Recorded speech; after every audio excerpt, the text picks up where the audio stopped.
नमस्कार दोस्तों, मैं प्रदीप कुमार ओझा स्वागत करता हूं आप सभी का आपके अपने चैनल।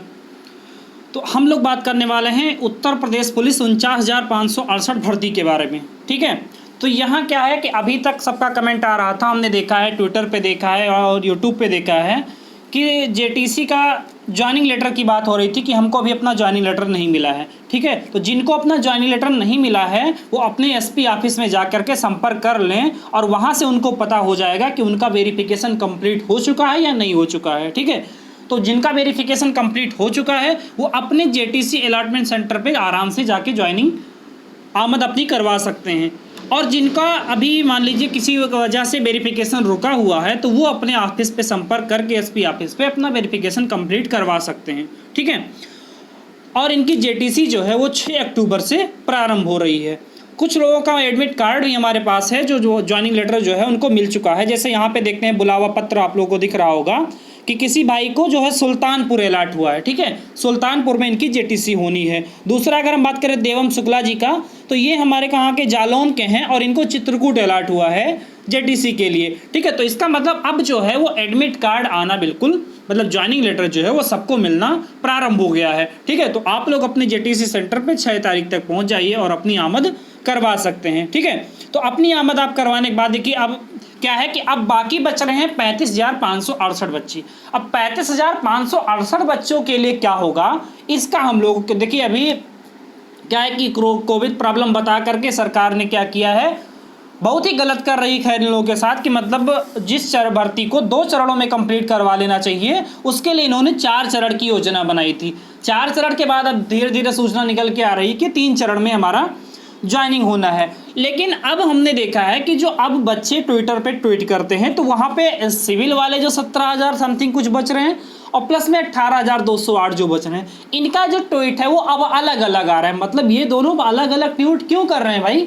अलग अलग करने का मतलब आपने अपनी एकता खो दी, आपने अपनी यूनिटी गायब कर दी है। और आपकी अगर यूनिटी गायब हो जाएगी तो फिर आपका कोई काम होने वाला नहीं है। मतलब अपनी यूनिटी आप बना के रखिए और सेम हैशटैग यूपी पुलिस 49,568 की नियुक्ति 2 चरणों में कराओ, जो हमारा हैशटैग चल रहा है उसी के साथ हमको क्या करना है, ट्वीट करना है। ठीक है, ट्विटर में हमको 2-4 लोगों को एक्स्ट्रा, जैसे अमिताभ अग्निहोत्री सर हैं, R9 टीवी के हैं चीफ एडिटर, तो उनको हमको मतलब टैग करना है कि वो भी क्या है कि वो हमारी समस्याओं से रूबरू होंगे तो वो हमारी समस्याएं सरकार के सामने रखेंगे। ठीक है, दूसरी चीज़ अब हमको जैसे अभी तक न्यूज़ आ रही थी कि 10 तारीख में कुछ लोग जो हैं वो लखनऊ जाने वाले हैं। ठीक है, तो लखनऊ जाने वाला मैंने देखा कि लखनऊ मतलब कमेंट में आएगा हाँ सर हम रेडी हम चलेंगे, हाँ हम रेडी हम चलेंगे, लेकिन लास्ट में क्या होता है वहाँ पहुँचने वाले बच्चों की संख्या बहुत ही कम होती है। ठीक है, तो अगर आप लोग जाना नहीं चाहते, आप लोगों में यूनिटी नहीं है,